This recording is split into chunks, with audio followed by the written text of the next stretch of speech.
This is Suchitra Vijayan, and you're joining us for the Polis Project's Dispatches, Conversations During a Lockdown. Yesterday, India's Prime Minister Modi put 1.3 billion people under a lockdown for 21 days. And there are various communities around the globe right now facing and living through multiple and different kinds of lockdowns. As we are all disconnected from each other, we wanted to start conversations with writers, artists, scholars, journalists, and many of you who are living through this lockdown, but also bring to these conversations what it means to live through it. Joining us today is Sohini Chattopadhyay, who's an award-winning long-form journalist who has written for publications all over the world. She writes on health, politics, and popular culture. She's joining us today to talk about what happens to chronic patients who live in this lockdown in India. HIV patients, cancer patients, those who have gone through organ transplants, those on dialysis, and also elderly. How are we going to cope and manage? Thank you so much for joining us. Thank you, Suchitra. Thank you for inviting me. So tell me, what has it been like in India? There's a lot of panic on the ground at the moment. As you might have listened to the Prime Minister's address yesterday, there was unfortunately a lack of specifics about how things are to be done. So he mentioned several times that we're not to step out of home, but there was no word on how the essentials are going to be managed. Soon after his broadcast, he put out a tweet saying everything would continue as usual, essentials would be available. And also there's been a circular from the Home Ministry specifying there's more detail on that. So that's been doing the rounds. But I think unfortunately people rushed out in panic right after he made this broadcast. And naturally, I think many more people listen to him rather than read what he's putting out on Twitter or things that have been put out by the Home Ministry. So there's a lot of panic on the ground about what is to be actually implemented and who is to be allowed to go out, what constitutes essential service. And as I find that actually there most people who are out there on the streets are doing essential services. Actually, it's those of us who are on Twitter who are not really that essential to the economy. So I don't want to contribute to the panic, but there are just a couple of things that I thought that everybody could, especially the government should, and state governments as well, should take note of. Are there certain things? Sorry, I didn't mean to cut you off. No, it's fine. So one of the things that you and I have been in conversation about for almost a year now is about what happens in cases of families in which you have transplant patients. My father is a transplant patient, so is yours. And I was wondering if you can kind of talk about this dire consequences that might happen to those who are chronic patients. Yeah, I'm really glad you brought that up. And we're a transplant family, and I'm speaking to you from Calcutta. In Calcutta, we had a brief interlude from the curfew, unlike other cities like Bombay and Delhi, where the lockdown was clamped down fairly soon after the Janata curfew. And in those hours, I decided that I asked my father if he has enough medicine. So transplant patients, my father is a liver transplant recipient, so he's post-transplant. All transplant patients require immunosuppression. Mm-hmm. You know this, of course, but there might be listeners who are not aware of this. So we checked how many medicines he had, and he had enough for about a week. And so we naturally reached out to many transplant patients actually get their medicines from pharmaceutical companies like Novartis directly because they offer substantive discounts, like 40%. Huge discounts compared to brick and mortar shops. So we did reach out to Novartis, and Novartis was completely swamped that day. In fact, they couldn't take our calls, and they messaged back saying, there's complete panic in our store. There's so many people. So as we were discussing earlier, these are already immunosuppressed people. They're on immunosuppression, and they're all of them in a really tight office, tightly packed in an office.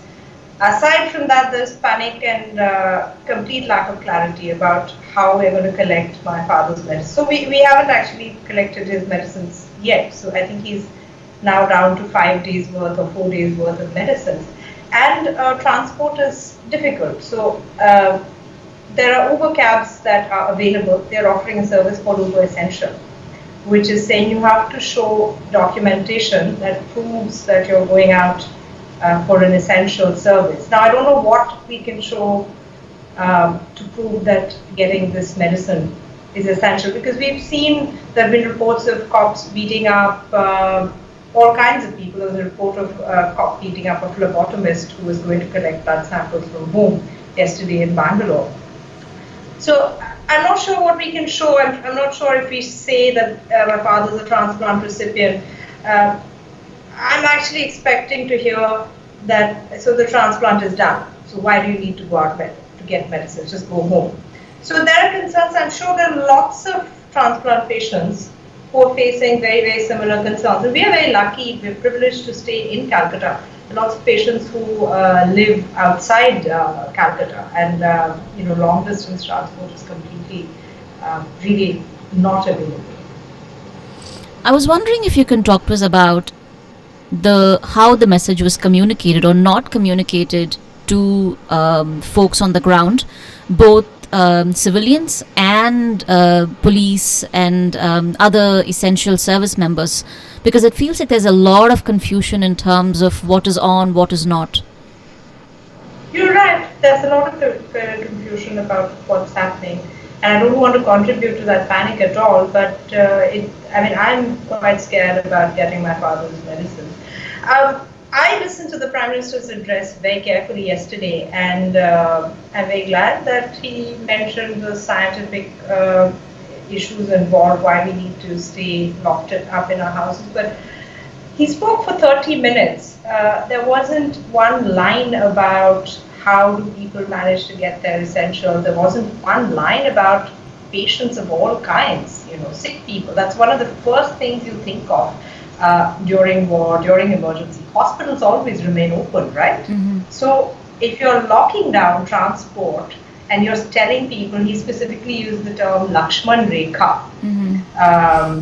Which is a Ramayana reference, as you know. So how are we going to get these things? And how are we going to access this? And as a reporter, I have, phone numbers of several doctors, and I've been talking to them about other transplant patients as well, like kidney transplant patients, or people who need a kidney transplant, like dialysis, people who are on dialysis. And this is absolutely a life and death matter for them, getting their dialysis twice a week or thrice a week, depending on how sick they are. And I know doctors are doing really, really all they can, but even there's a disconnect, I think, because doctors are not stopped, or even if they are stopped, they have the card or the accreditation to show to cops or anybody who's asking them to stop. And a couple of doctors told me, no, my patients haven't just told me about their problems yet, but I imagine, you just have to show hospital papers and there shouldn't be any problems in coming to the hospital. But that's not how it has turned out. There's a very good story today in Scroll and one in Hindu about the kind of crisis of cabs that most dialysis patients will not take an ambulance to go and get their dialysis. Because dialysis is anyway quite an expensive procedure in Indian private hospitals. And if you're getting it in a public hospital, then you're already quite poor. You're already not qualifying for a cab or something like that. So it's it's expensive. Somebody wrote, a patient wrote on Twitter about having to wait 2 hours and walking on the street. And these are very, very sick people actually. They're if you need dialysis twice a week, then you're very, very sick. So, to answer your question about, there were no specifics in yesterday's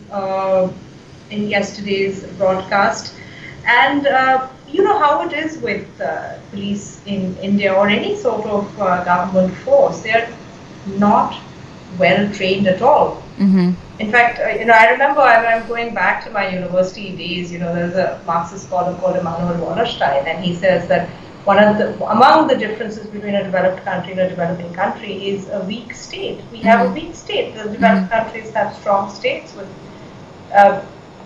there's so much confusion about who is to be allowed to go through. Today there were reports about vegetable vendors and milk suppliers being beaten up in Chennai. You're from Chennai. I wonder if you've seen some of these reports. No, I have seen some of these reports, and it's quite appalling. But it also kind of goes back to your original point about how the Prime Minister had 30 minutes, and yet this could have been the time to clarify things. What for me is appalling is landlords refusing or trying to evict doctors and healthcare practitioners who are on the front line fighting this. Again, rather than, and again, using a word like Lakshman Rekha, again, kind of, it has very specific, the mythology has very specific imaginary in our minds. The first thing you hear about Lakshman Rekha, and like, oh, listen, this is woman who didn't listen and she stepped out and all things. But the point is that sometimes you do have to step out. You do have to step out to get essential medicines. I also kind of wanted to go back and you have made this very interesting point about while the NPR exercise has been stopped, you feel like for IDs, because I think the Hyderabad police has asked for this. How many other police? I saw Bangalore police. The Bangalore police has asked for it. We don't know how police departments throughout the country have asked for it. Is that they're saying that you need IDs to step out. And you made this really interesting point about how while the NPR could have been stopped, you feel like this invisible NRC exercise is still ongoing. Definitely, yeah. So even Uber, if you remember earlier in the conversation, I said I haven't stepped out till now to collect my father's medicines because Uber's put out a note on the app saying you'll only be allowed to travel if you have the valid documentation to prove that this is an essential trip. Now, how do you prove that the medicines you need at the time, and I'm going to a pharmaceutical company's office to collect it, how do you prove that this is an essential trip? What are the documents that you need to prove that? Coming back to your question about Bangalore cops, your point about Bangalore cops, so I think the commissioner of the city or a senior officer put out a tweet yesterday. There was a report about a phlebotomist who was beaten up. Now, this is a medical personnel, right? This is absolutely a medical person who's going to collect blood samples from home. Again, a very, very vital service, including for transplant patients, as you would know, for your father, who would require frequent tests. Now, if these people don't have the license to walk around, and if we we are not to step out of our Lakshman Rekha, then how do these tests happen? And phlebotomists in India are often not employees of these big diagnostic labs. They're actually working on a commission basis. This is one of the big reasons technology and this pay per commission or commission per use model is one of the reasons why diagnostic testing has become so much cheaper, say, in the last 10 years. So these are not people who would have even company ID. Because they're attached to maybe several labs. And I doubt that a cop or somebody minding traffic would know what a phlebotomist license is if they were to be carrying that with them. I doubt that they would know it.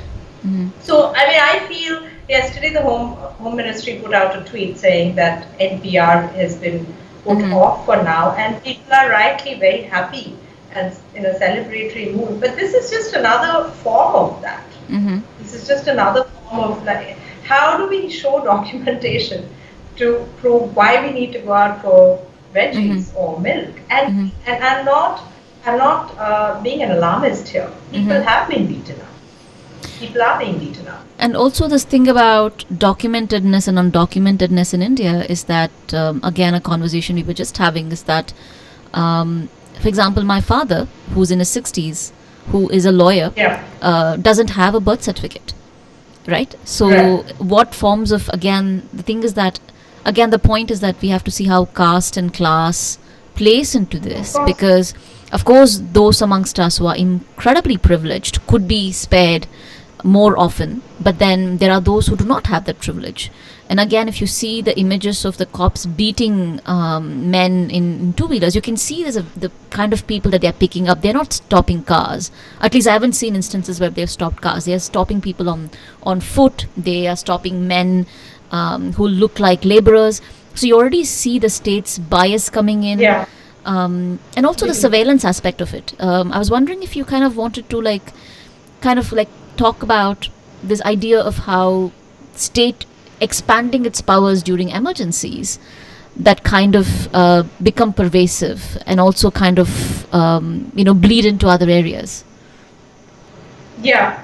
Uh, I imagine for your father, though, I mean, he would have a legal bar Of license course, or yes, some sort yes, of yes. register. So your father, I mean, aside from his other privilege, his Mm-hmm. caste and class privilege, would also have that. But going back to what I was saying about phlebotomists, there are so many Mm-hmm. Yep. people who are also medical personnel who wouldn't have, or even if they have the license, it's not going to carry as much meaning as lawyer or Mm-hmm. doctor, Right. Absolutely. right? Right. Absolutely. So it's a different set of documents. I think now it's not so much birth certificate, and but it's Mm-hmm. also like for instance, I have a grandfather who's confined to his bed, and we were lucky to have a nurse who agreed to stay over. I was just chatting with her. She wanted to step out to get some to go home for a bit. And I asked her, do you have your nursing certificate with you? And she said, look, my nursing certificate is with the last hospital that I worked in. Mm-hmm. And I've never had the time, I mean, I've never gone and collected it back. So, and a nurse is pretty much as high up the caste system of medicine as it gets. They're right Mm-hmm. up to doctors. But there are all kinds of, health personnel. And and one of the doctors I follow on Twitter wrote about I mean he was worried about cleaners and Mm-hmm. non-medical staff coming to how are they going to come to hospitals, Mm-hmm. and the truth is actually that these are the people who run hospitals, Mm-hmm. right? I mean, if your hospital is not clean, what are you going to talk about sanitizing the environment? And I doubt even in big hospitals like Apollo, Mm-hmm. I doubt that these sort of workers will have Mm-hmm. documentation, because often what even the big corporate hospitals do is then they outsource it, or they get their labor from a labor contractor, some sort of agency which provides housekeeping stuff. These are not the sort of people who have ID or even company cards saying, I work for Global or I work for Max. Or Mm-hmm. so that's those are really important questions that need to be talked about. Mm-hmm. Because what is this lockdown going to amount to? Mm-hmm. Besides, I always think that in any epidemic, I remember reading this in my university days, that it's not the disease that kills the most, it's actually poverty Mm-hmm. that kills much more people in an epidemic. Mm-hmm. So I fear that there'll be many more. I mean, the number of non-COVID mortalities is going to soar. Mm-hmm. You might have seen images of laborers who fled Bombay and Pune. Mm-hmm. Uh, the Chief Minister of Maharashtra has been getting a lot of praise, and perhaps for his clear messaging.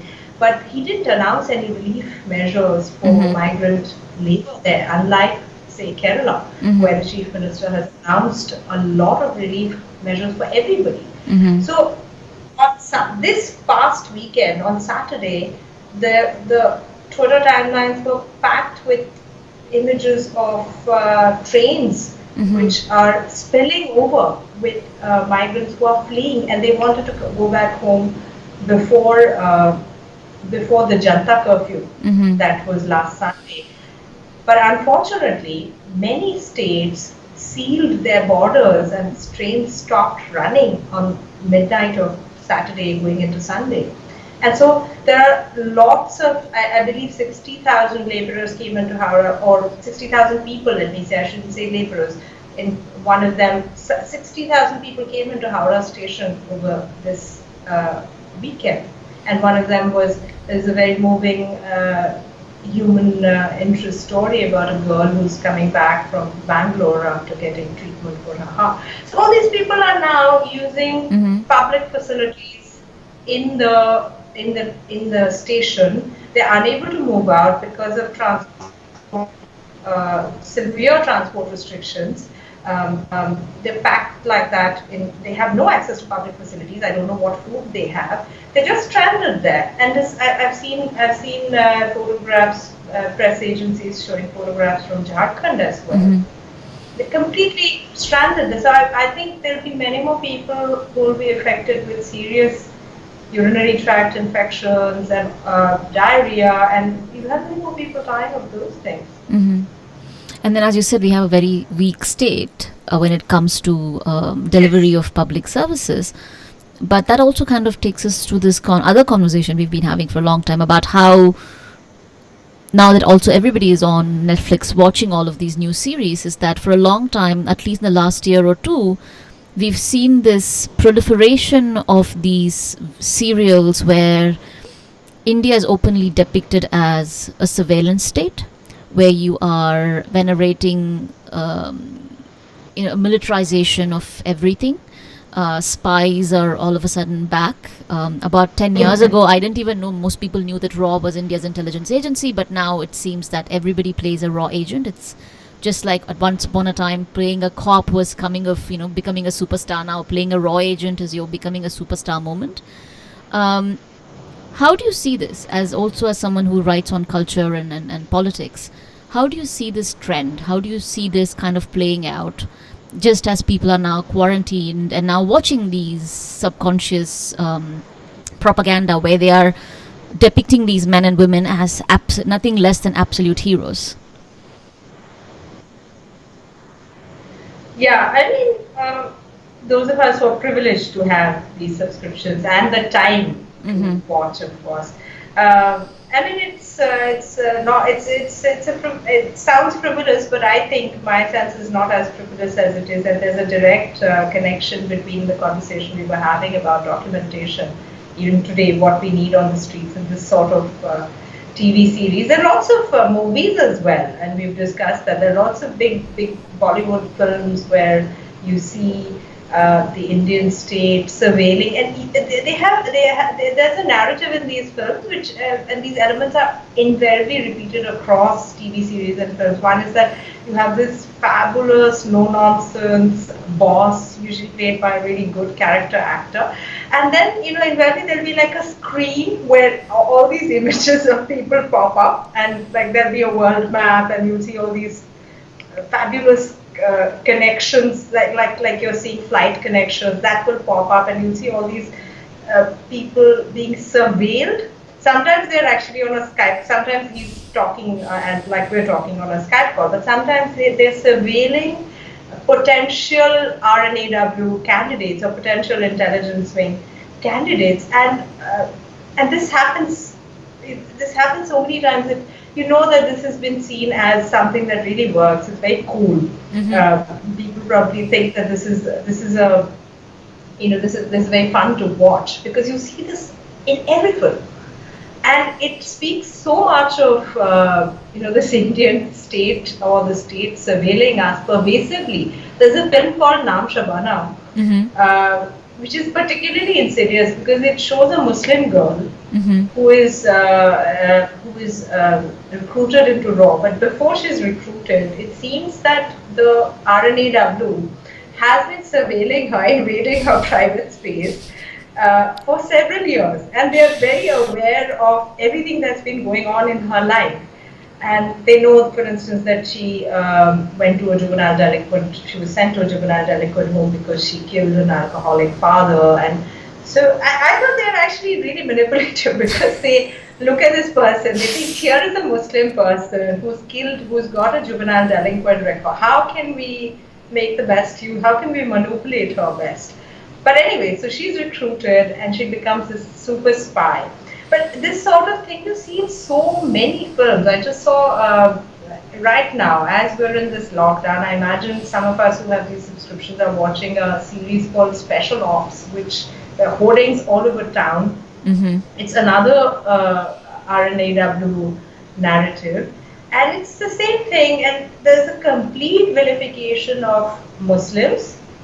They are the enemy. The whole global Muslim world, actually. So, when you see that Mm-hmm. map popping up, you see Istanbul, Tehran, Mm-hmm. Kabul, Dubai, Baku. You see, like the entire Muslim world is Mm-hmm. a place of evil.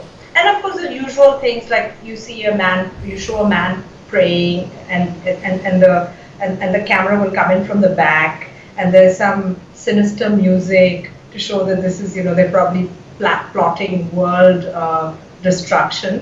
And again, there's a heroic figure who's a Muslim who is in the RNA. So Mm-hmm. it's very clever. They'll always have a Muslim character, and invariably built into these stories is into these plots is something about some sort of inquiry that's happening into the R&D. And what are you spending this money on? And that is, by the end of the film, you know that these are these really annoying people who ask too many questions. So, namely journalists or people who are asking for a procedure to be followed. Every film, you see this happening. You see them, every film, every TV series. And I'm wondering that if people are watching this kind of TV show, and of Mm-hmm. course, I mean, I shouldn't have to say this, that invariably RNAW saves the day. So, I mean, that's a given. So, I'm just wondering if people are watching this and thinking, oh, the government really knows what it's doing, and we shouldn't be asking too many questions like those annoying people in the movie, Mm-hmm. because they were actually obstructing Mm-hmm. justice, or they were actually obstructing this idea of Mm-hmm. justice. There was a film last year which was military and intelligence. It was called Uri. Mm-hmm. There was a lot of writing about it, where one of the most famous lines in that film and the dialogue, the Prime Minister actually, when he inaugurated the National Film Museum in Bombay, he repeated a line from this film. Not this particular line. He said, "How's the Josh?" But there's a line in this film which says, "घर में घुस के मारेंगे." ये नया India है.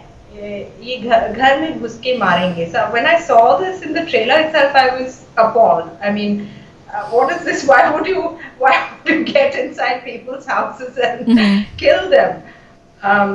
To my mind, actually, it brought back. It was a reference to the lynching of Muhammad Aflaq Mm-hmm. in Dadri, where people entered his house and they checked his refrigerator and they Mm-hmm. said, "Oh, this is beef." It felt like that, but this is, it justifies surveillance, actually, doesn't it? This is Mm-hmm. what this line also means, that ghar mein how can you get inside people's houses? Mm-hmm. Obviously, it's not as dramatic as, breaking down the doors Mm-hmm. in the middle of the night and then arriving, but it's surveillance. Mm-hmm. Ghar mein ghus ke marenge. But also increasingly, you see the state framing its own citizens as the enemy. I think there was Yeah. another tweet that went out from Karnataka, where the minister says, if we see you on the street, we are going to bring the military and shoot you down, which again Correct. is, kind of shows how now that we are done with Pakistan, we are done with the communists, we are done with Naxals, we're done with urban Naxals, we're done with Maoists. Now, what do? We go to citizens who you have not trained or taught how to deal with the pandemic. And now you're saying the military will be brought in to shoot them down. Terrible times. But as we come to the end of this conversation, are there organizations, people whose work you think is really important during this time that we can amplify, or other things you think as a journalist people should be pay close attention to? Yeah, I mean, some HIV patients have been calling me up and saying that HIV patients are being beaten up, or some of their outreach workers are being beaten up. Like transplant patients, HIV patients need lifelong therapy, and there's very good there's a very good line of drugs which is known as antiretroviral therapy.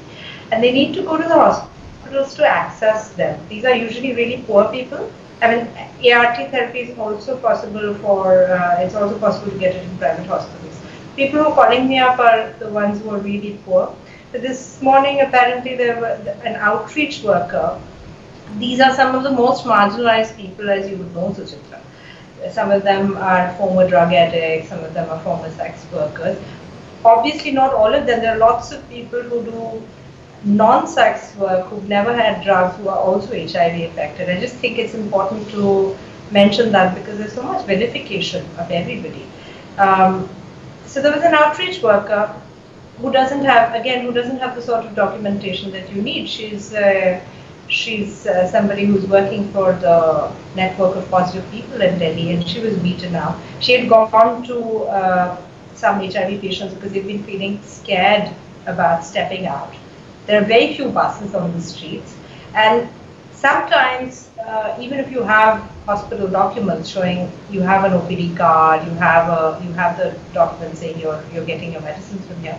Sometimes they're scared of the words HIV on there, of showing that to cops, because the connotation is that you're a sex worker or you're a drug addict, and they're scared of being beaten up. So this outreach worker was also beaten up. There are reports from somebody from Chennai called me and said lots of patients have been beaten up.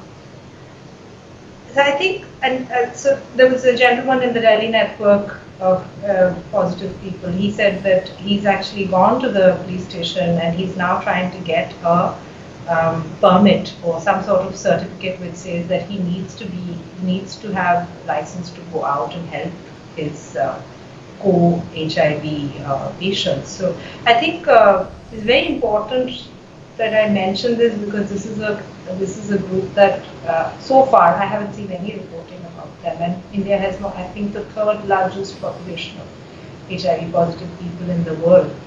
Um, they shouldn't be. I mean, they shouldn't be beaten up. They shouldn't be scared to get out. Also, there are lots of these patients who don't live in the large cities, who live on the outskirts. They're the really poor ones because I mean, otherwise, why would they go to a public hospital? And they can't. The long distance travel is almost impossible.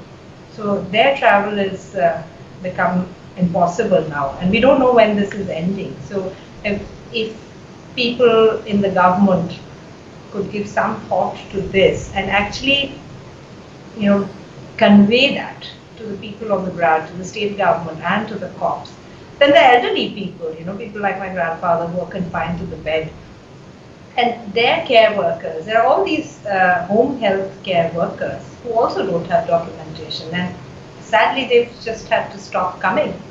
In Calcutta, this set of people, generally this sort of medical health workers, aside from doctors, they often stay outside the city and they use the suburban trains, all of which are shut. So these are really critical and vulnerable, this is a very vulnerable population. If you think about it, many of these people, like my grandfather, actually doing the health care services a favor in the sense that they're not taking up already few beds. They're being taken care of at home, so that leaves precious resources to be used well. But we need to think about these things. The government needs to think about these things and put out clear notices saying you have to let people like this go. And you're not going to be able to get some document. How are you going to get a certificate for a home health care aid now? Not everybody works in the bigger organizations. This is also work. This is actually vital work. Mm-hmm. So I feel thinking about these people, I'd love for you to amplify the work of the HIV networks on the ground, because they're really brave people. The people who are asking for traffic permits are patients themselves who are also at high risk. Their immunity is also weak, as you know. Are there ways in which we can amplify them? Are there folks that you think that we can help directly reach out? What direct help do you think many of us who are now locked down here can reach out and help? How do you think people like us can help? I think, they're usually pretty good at the HIV networks in India are among the most successful lobbyists, I would say, in the world, because they managed to get the government to assure them, as you know, free treatment for life. And you know the kind of prejudices that people in India have, or people in South Asia have. You were referring to doctors and paramedics and nurses being thrown. So you imagine, you know, these are pretty much the doctors are pretty much the Brahmins of the economy, in a sense.